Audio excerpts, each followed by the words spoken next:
So now let's talk about the trunk, okay? When you're choosing fabric, try and pick fabric that is trunky looking. I think it makes it a whole lot more fun. And when you find your trunky looking fabric, consider how you're going to make the first cut.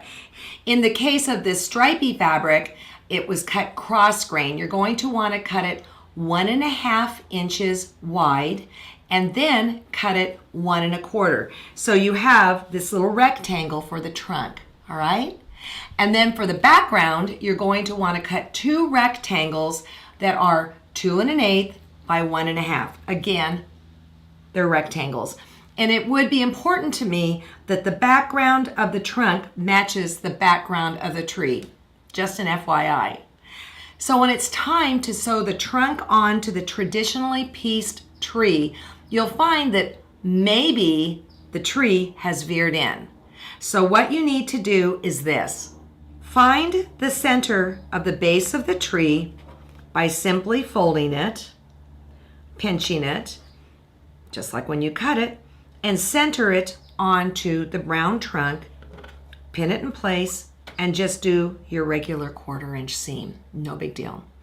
As for foundation paper piecing, you could foundation paper piece the trunk, but why bother? It's just more paper you're going to have to pick out. And you'll see here, it matches absolutely perfectly. Just put it on here, go ahead and sew it end to end. And then you've got this adorable tree.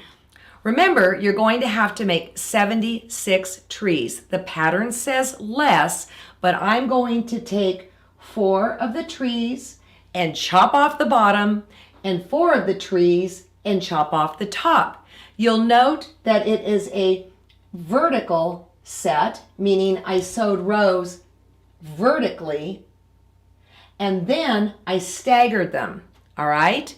So for the bottom trees that you chop off, you don't even have to put the trunks on, so you can totally cheat it. You'll need 4. You're gonna make the tree body and come down and cut it off at 3 inches. For the top, you're gonna make 4 and you're gonna come up from the bottom and chop off 3 inches. So when you have all of your trees made, let's talk about what I actually do when it's time to sew them together. Again, they're vertical rows. So I will sew, say, this row to this row, but then I make sure when I sew this row on that this lines up with that. And then when I sew this row on, it's that this lines up to that. Make sure that you go to your design wall to put all the blocks up to make sure that you have a pleasing arrangement. I love how the cucumber print comes down on an angle. Things were not just put up willy-nilly. It was very well thought out. So it's time to get busy.